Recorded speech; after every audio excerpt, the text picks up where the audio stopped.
Hey YouTube, so here's my problem. I have a 2008 Dodge Durango with a 4.7 liter flex fuel V8. I can't ever find anything for this specific vehicle. I can find things for earlier Durangos, I can find things for the Dodge Rams, but never for this vehicle. There are certain things that are just a little bit different. So today I'm changing out spark plugs, and on the 4.7 liter, only the 4.7 liter, there are 16 spark plugs. The geniuses at Chrysler decided to put 8 up top and 8 down below. The first thing you're really going to need to know for doing your own spark plugs is the spark plug socket. Okay, this is a standard 5/8 inch spark plug socket, and if you've ever changed spark plugs, you're familiar with these. You know what they are. They've got the rubber plug holder on the inside, the cushion on the inside. If you have one of these, yes, the plugs are 5/8. This socket will not work. You can forget it. Pretend you don't even have it. It is useless if you have this engine. What you actually need is this. I found this on Amazon for about $24. It is it's a 5/8 socket, 3/4 drive, and it is what they call a thin walled socket. It's got 12 points of contact, and that little chamber inside is magnetic, so it actually hangs onto the plug, so you don't end up dropping your plug down to the block and play 2 hours trying to get the stupid thing out. But anyway, if you can see the difference between these two sockets, there is a substantial amount of difference here. It's got to be like 2.5 times longer. And then the real issue is the diameters. You can see how thin the wall is on that socket compared to the wall on this socket. Like I said, these boneheads over at Dodge, they decided to make the port that this plug goes into. I'll get one of these out and show it to you. They decided to make it like the exact diameter of the plug. So, if you're trying to use one of these traditional sockets, let me goof around with it here. So, you can see how much room there is around the outside of that plug. And this socket won't even fit into the block. That's why you need this thin wall socket. So if we put this in here, you can see that socket sits just about perfectly on top of that plug. There's very little difference between the diameter of the plug and the diameter of the socket. So this is what you're going to need. This is the biggest thing. This is what's held me up for almost a week because I didn't know or didn't pay attention or whatever. I'm by no means a seasoned mechanic. That's my brother's gig, not mine, but there's little stuff that I can do. So yeah, Amazon, search for 5/8 thin wall socket. I don't remember the brand. It was a really weird off-brand, but it was about $24. And now these are a variety of other tools that you might need, you might not, but some of them you're definitely going to need. I mean, don't get me wrong, but there's a couple of convenience items here. So you're definitely going to need a couple of ratchets. You're going to need some extensions. What you use as far as drives go is up to you. I use a combination of 1/2 inch drive and 3/8 drive, and then I have a nut driver, flat tip screwdriver, and obviously my my socket. Also, one of these swivels here. This helps out a lot. Sometimes, depending on the angle and how far back you're getting, this thing can be kind of more of a hindrance than anything, but it is definitely one of those convenience items that comes in quite handy at some of these angles. And you can see that the original spark plugs for the 4.7 liter carry this part number. Now, these are Bosch part numbers, so these are upper bank and lower bank. Now, this shows FR8T1322. That, I believe, is a misprint because I can't find the 1322. I can find a TI332.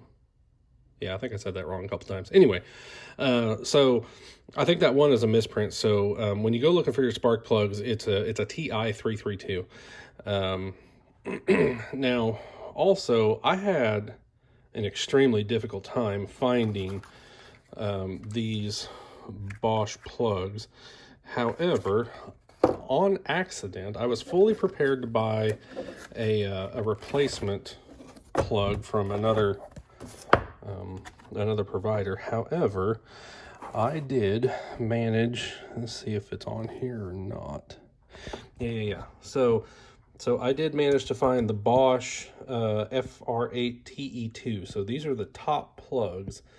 I don't remember off the top of my head how much they cost, but I did find these at Rock Auto, and I also found the bottom plugs from the same place. And if you can see that they have it listed as a TI332. So when you go to order plugs, don't, if you can't find 1332 like the manual says, I wouldn't be too worried about it. Also, something else to note, when you buy these Bosch plugs, they come pre-gapped, which is awesome because then you don't have to mess with trying to get one of those stupid little coin or bar gappers and trying to gap your plugs. They come pre-gapped, so just take them out of the box, put them in the block, don't mess with them, especially the ones that go in the side. Don't mess with those at all. But the the spark plugs for the top bank, you can see they come gapped at, sorry for the reflection, 0.039.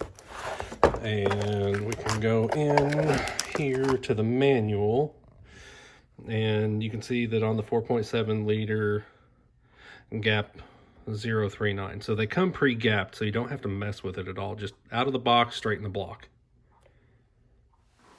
All right, so now that we've kind of walked through some of the things that you're going to need to know before you get into this, and some of the tools you're going to want to have, but the biggest thing you need to have is that special thin-walled spark plug socket. You cannot change the upper banks of spark plugs in this vehicle without that socket. It's just, you cannot do it.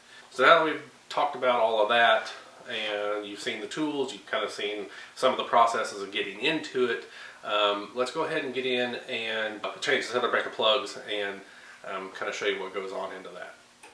So getting into this mess, I've already done the passenger side bank of the uppers. I still need to do the driver's side bank of the uppers and both lower banks. So, but in order to get to this, you don't have to take out the air box like I did, but it's nice to get it out of the way, and it's really not that hard. You also don't have to completely remove the battery, but it is definitely helpful because, as you can see, the sockets, or the sockets for the plugs go way back up underneath, and getting to those rearmost plugs, just getting that battery out of the way, get the battery out of the way, get the air box out of the way, it just helps. The less you can have in your way, the better, I think. But you're going to need, in order to get these things out, you have to take the coil packs off. So if you can see right down in here, right back here, right there. The camera doesn't want to focus, but right here, there's a nut. It's a 10mm socket, so I use a combination of nut driver and just a standard socket and a ratchet. Pull that out. Now on this particular engine, I don't know if it's like this on all the coils, because like I said, I'm no seasoned mechanic, I'm just a DIYer. That screw, or bolt rather, that doesn't come all the way out of the coil. It stays with the coil pack. So once you get it to a point where you can freely move it up and down in that coil, then you're loose. So you'll just unbolt that until you can slide it up and down, move it freely. This here, you just, it's real easy to just kind of pop that out. And then you'll want to unclip this connector, push down on this, pull it out. That's kind of difficult one-handed. Also, what I'll do is I'll get my flat blade screwdriver and I'll just kind of put some downward pressure on that while I use my fingers to kind of wiggle that out of there. But once you get this disconnected, this undone, and get this bolt right here undone, you'll lift that entire coil pack off, and then I'll show you more on this other side, but down in here is where your spark plug will sit. The front two, maybe that third one, they're okay, not too bad, but that back one, you're gonna work for that one. It's not impossible, but you're gonna work for it. Okay, so getting into this first plug on the passenger side, I'll go kind of slow and kind of explain what I'm doing, show you the ins and outs, and then we'll just speed through the other four so you can kind of see the whole bank, the in and out. So yeah, let's go ahead and we'll jump right into it. So we're going to be changing out this plug here. First thing I'm going to do, take this plug wire. This plug wire right here, this goes down to the plug down on the exhaust side. So it is a matched set, so you want to make sure and keep these plug wires kind of separated so you know which one goes where. And so I'm just going to kind of pin this back over here a little bit, keep track of it. Now this clip here, like I said, you just squeeze down on this tab and pull out, but sometimes it helps to just kind of get a flat screwdriver in here, put a little pressure on it, and you just wiggle.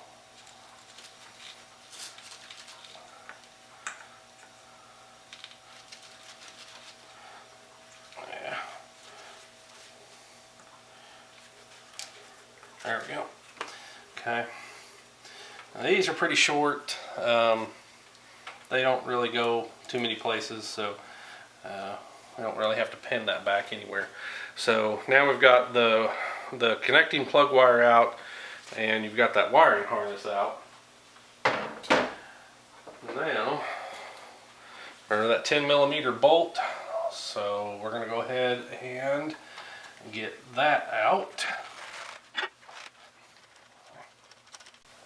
Now remember I said that this bolt doesn't actually come out, so it stays with the socket. Once you can move that freely, you're loose. Now this is the part that I have found with the other sockets that it becomes kind of a challenge. So this coil pack doesn't really like to let go, and so I'm going to do my best to pry this up with just one hand. Again, you don't want to put too much pressure on this, because if you break it, they're insanely expensive.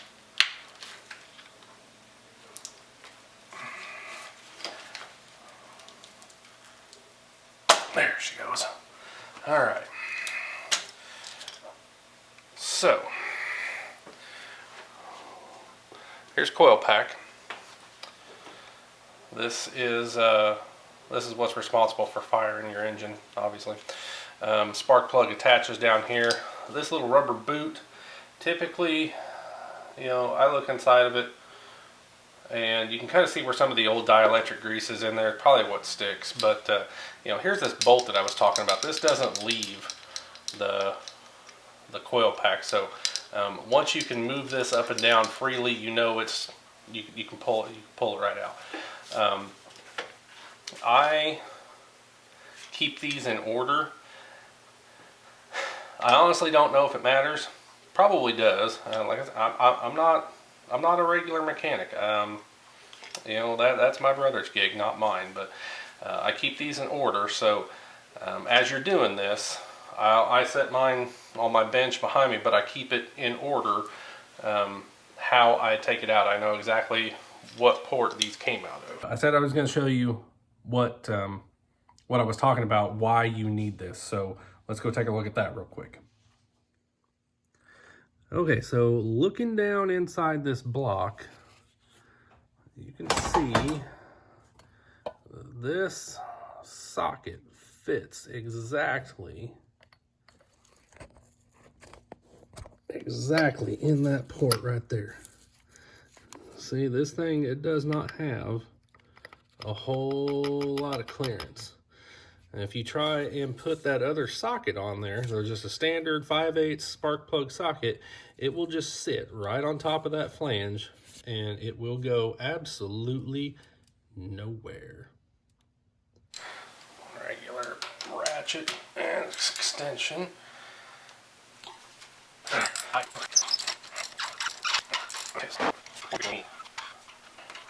Oh, there we go. Okay, so got that done.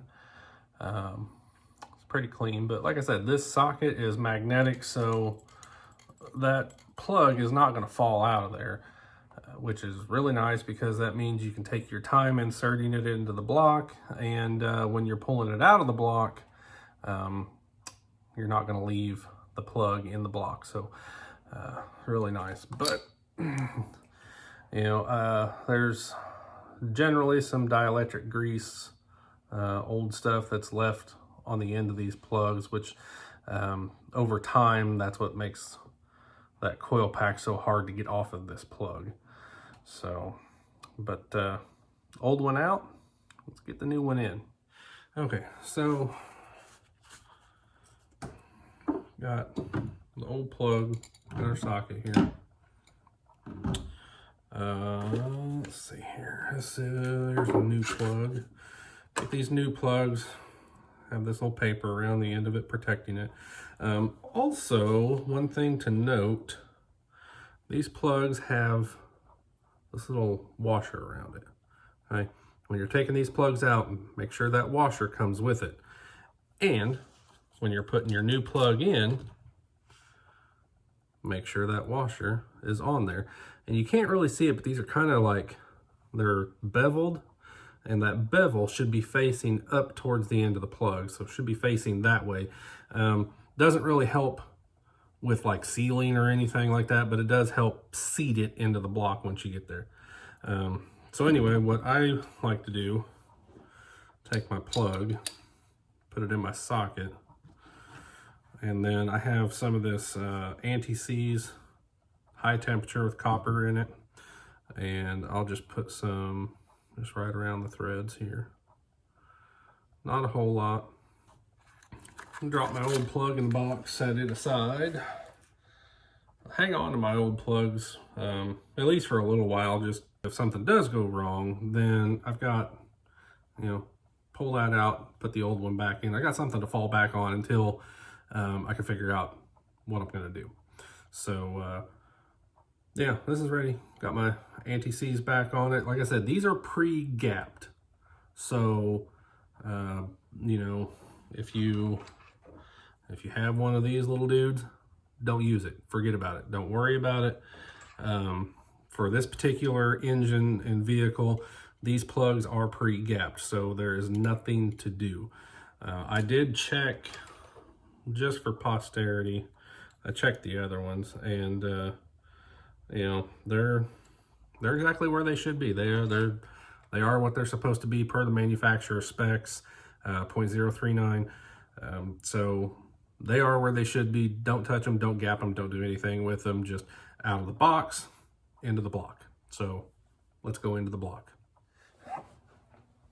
I am generally pretty careful because I don't want to drag anything on that block down into that socket with me. So, and also if you're using a wrench, always start these by hand, because you do not want to accidentally cross thread these and then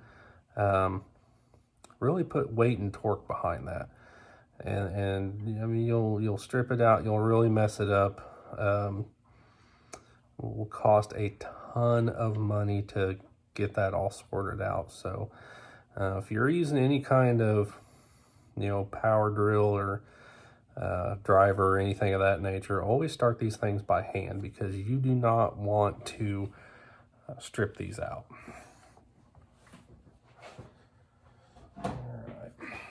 That's in there pretty tight. I typically don't run these real tight. I just go nice, and just until about where I feel like I can't really turn it too much more without forcing it, and then just straight off, done. Now,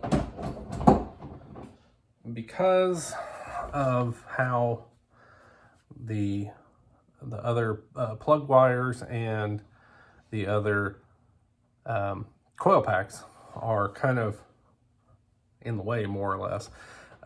Once I get the new plugs in, I won't put the coil pack back on until I have done all 4 plugs, and then I'll basically just reverse order and put those coil packs back on from the rear or the firewall side of the engine forward.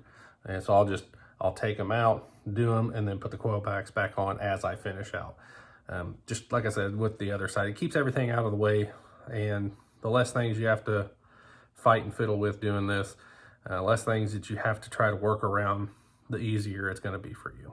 So I'm going to go ahead and get these other 3 done, get everything all put back together, and we'll see you in a minute.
Alright, and so there we go. Got all 8 upper plugs changed out pretty painlessly. It took Start to finish about 2.5 hours. Next challenge is going to be the lowers. I will make a video for that also. Questions, comments, concerns, leave them down below like always. If you want, subscribe to my channel. I don't put out a lot of content. Anyway, I hope you at least found this informative, enjoyable. Shoot me a comment, shoot me a message. If you have constructive criticism, I'm welcome to that too. If I did something wrong, tell me. Tips, tricks, tell me, whatever. If you're just being a jerk, keep it to yourself. Thanks a bunch, and like I said, see you in the next video when I do the lower end.